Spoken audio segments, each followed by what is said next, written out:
hobby. I like cars. Okay. It's an Audi TT, it's not just a car, is it? But it's somebody's car that doesn't know that you're taking a photo of them.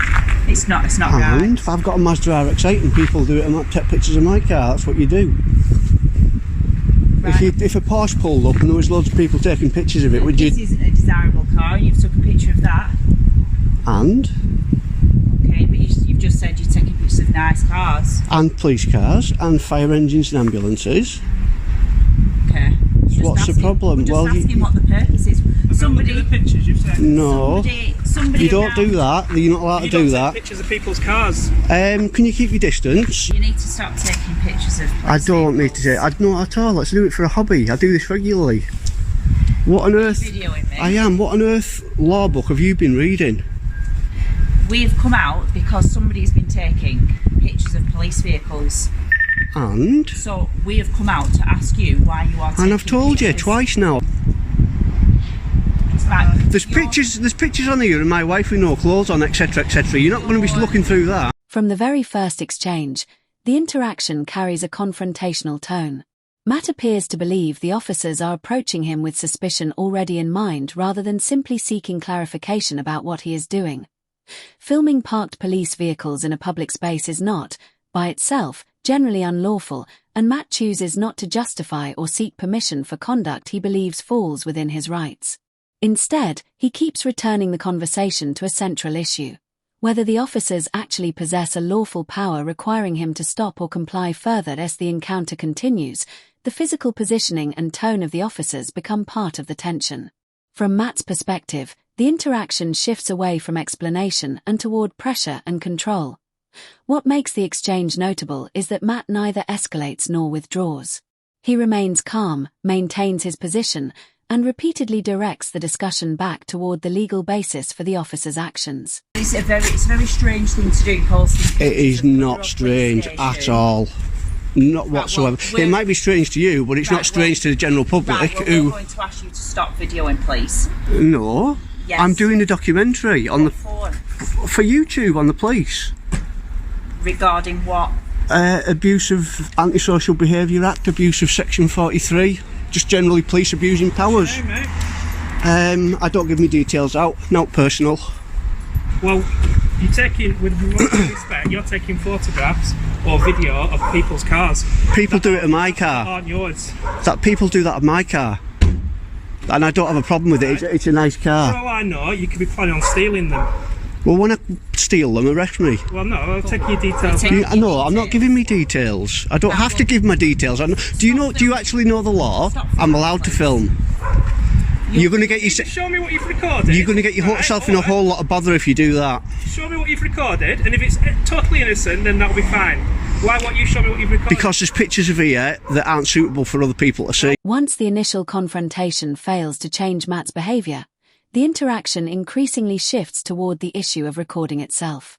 Matt explains that part of his purpose is documenting and scrutinizing the use of police powers, including legislation such as the Antisocial Behaviour Act and Section 43 of the Terrorism Act. From Matt's perspective, the officer's response reinforces his concern that criticism and filming are being treated as suspicious activities in their own right.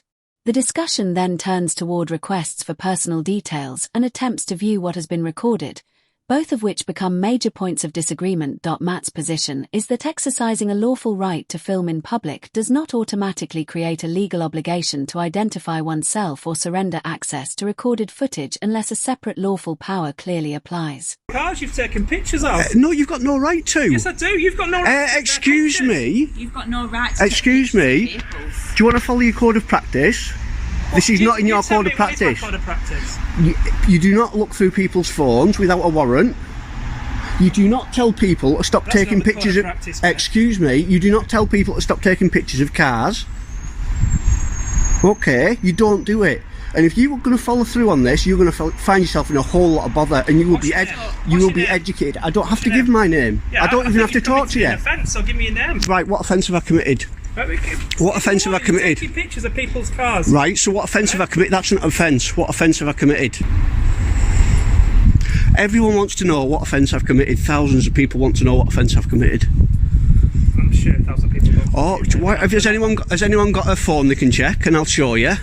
When Matt tells the officer to follow his own code of practice, the exchange shifts into a debate about legal authority and procedural knowledge. The officer's response, asking Matt to explain the code himself, is interpreted by Matt as uncertainty about the exact limits of the power being discussed. Matt then draws attention to another important issue: access to digital devices and recorded material. His position is that officers cannot simply inspect someone's phone or recordings without a lawful basis, and that significant legal safeguards normally apply when police seek access to personal electronic data. The conversation then moves toward demands for identification, with the officer suggesting that an offense may have been committed. Matt immediately asks the critical follow-up question: what specific offense is being alleged? From Matt's perspective, the absence of a clear answer becomes central to the interaction. His argument is that if officers cannot clearly articulate the legal basis for requiring details or restricting conduct, then the legitimacy of the demand itself becomes questionable. The police officer said to you, what have they stopped you and said?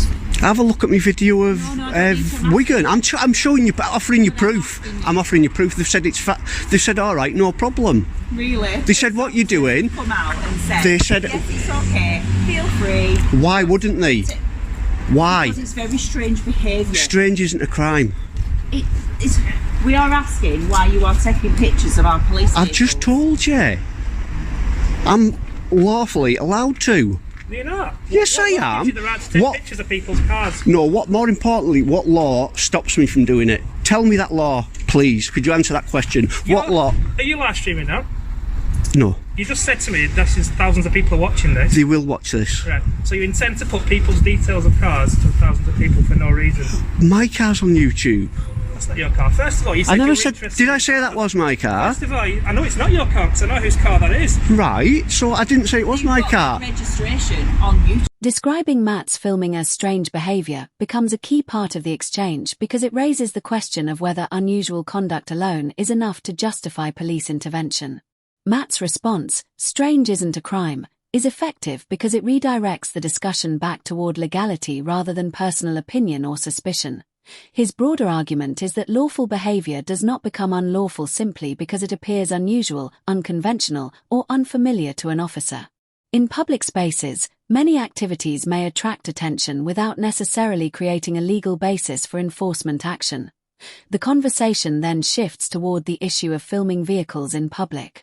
When the officer asks what gives Matt the right to film people's cars, Matt's position is rooted in a common legal principle surrounding public activity.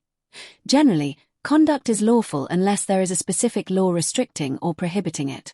I don't put the registrations. If someone asks me not to. Listen, right, we'll start again, right? When I first asked you what you were doing, you said, I've got an interest in vehicles. Yeah. Right, now it's something completely different. You've got an interest in police cars. So yeah. why are you taking pictures of cars which are police cars? For abuse of power. I do or both.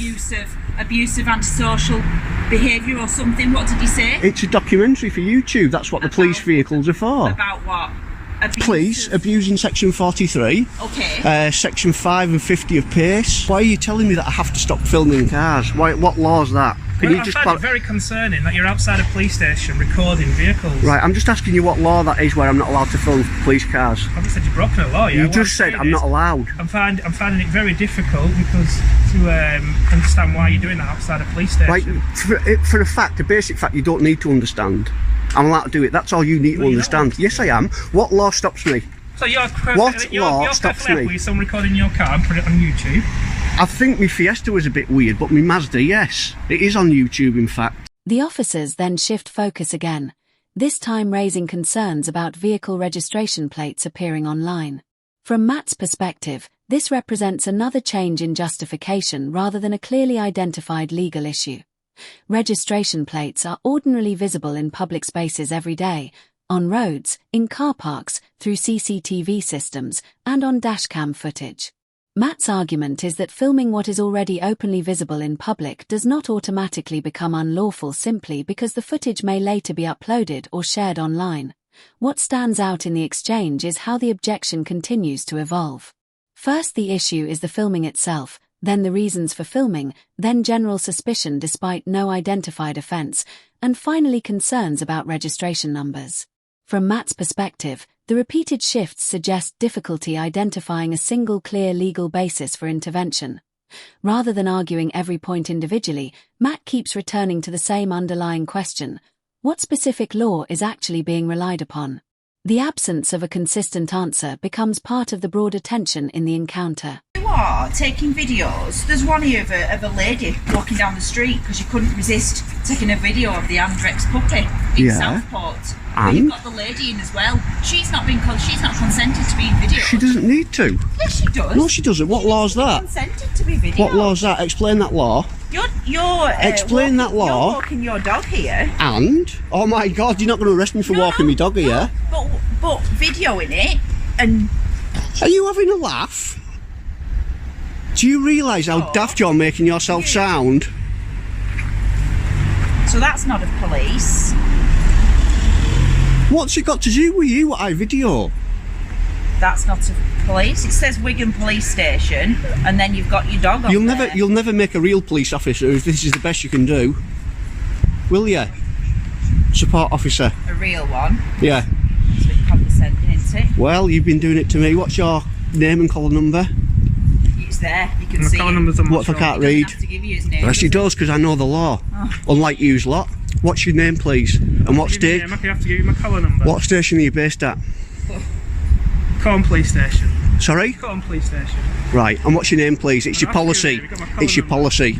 Huh? It's your policy. I don't have to give you my name. It is your policy. You'll be getting retrained if you do not give me your name. I'll ask you one more time. Are you retraining me? Someone will be retraining you on your policy.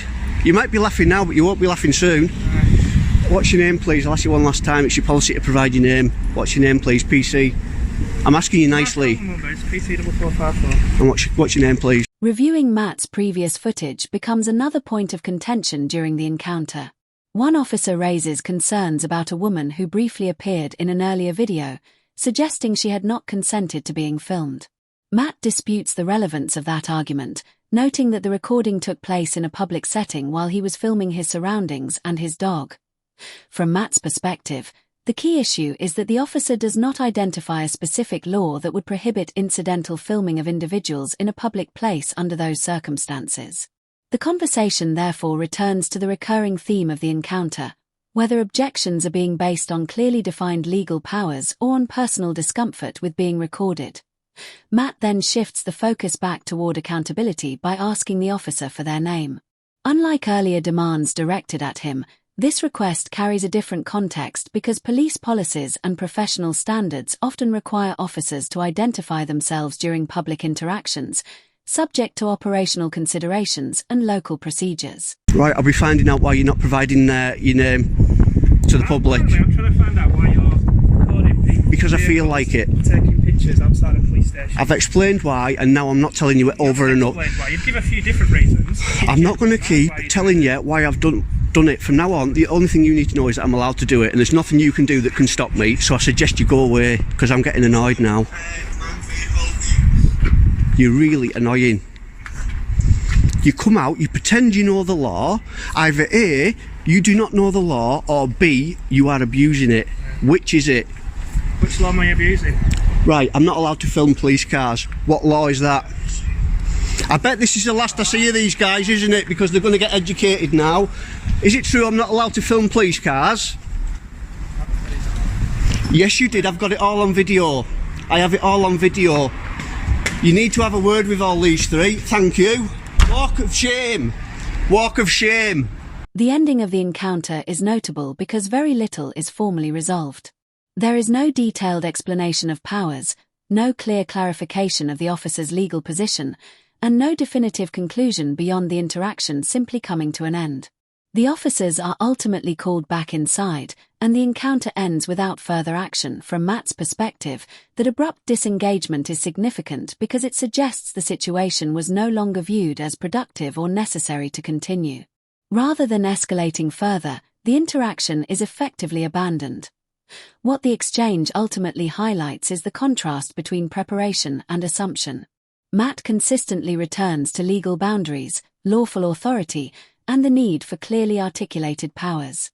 The officers, by contrast, appear at several points to rely more on general suspicion, shifting concerns, and broad assertions rather than identifying a single consistent legal basis for intervention. As different objections are raised and then challenged, the interaction gradually loses direction.